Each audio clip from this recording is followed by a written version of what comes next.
Hi guys, how are you? Good? Well, I've got an apology to make.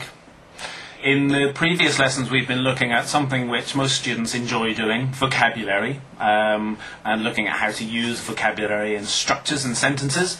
But unfortunately today we're going to do some grammar. Grammar, yes.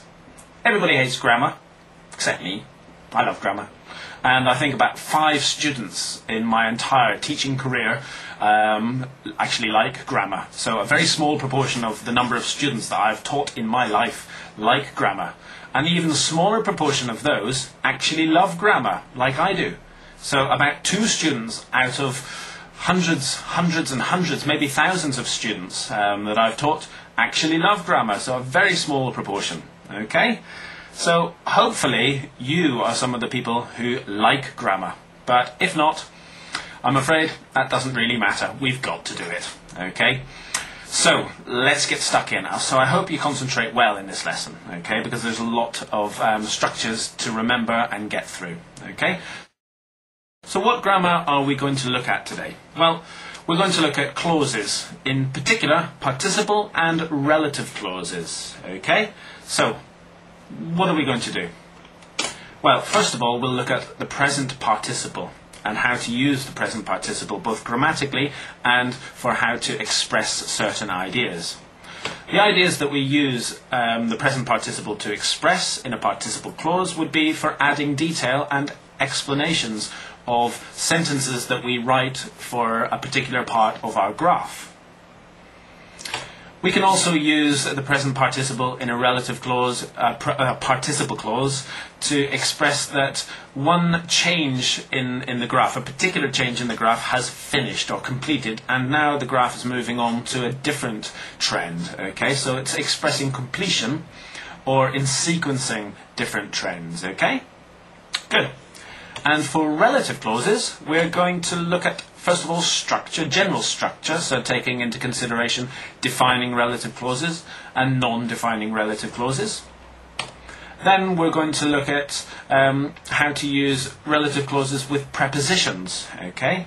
Because we use relative clauses with prepositions in general English in a number of different ways, but for IELTS we want to use the more formal approach. Okay, so we're going to do that. We're going to look at how to substitute relative clauses with other structures, namely substituting with particular preposition with, the word with, and then looking at, again, present participles and past participles. Okay? Now, most of you will have studied relative clauses before. You might not have studied them in a formal situation like in IELTS. So if you have studied these before and know quite a lot about them, then that's good. This is going to be a source of revision for you. But the present participle in a participle clause is generally not taught until higher levels. The structure might look simple, but it can be quite complicated to use and to come up with the ideas for, okay? So that's why we've got to kind of concentrate on this, okay? So, let's move on. Let's look at the present participle for expressing extra detail and explanations. So, let's take a look at this sentence. Korean students enrolled on more English courses than the other nationalities.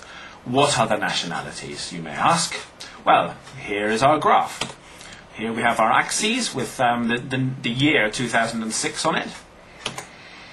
Here we have a bar for Japan. Second bar is for Korea, the one in question. The third bar is for China. And the last bar is for Vietnam.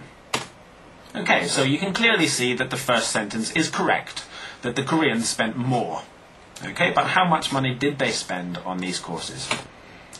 If you look at the y-axis, we can see the amount of money they spent in millions. So Koreans are up around the 800 mark. Okay, not exactly 800. Now, what about a sentence for that? The Koreans spent roughly 800 million in 2006 alone. I'm using alone here to emphasize that there's a lot of money in only 1 year. Okay? Now let's think about the structure of these two sentences. Okay, let's look at the subject and verbs of these two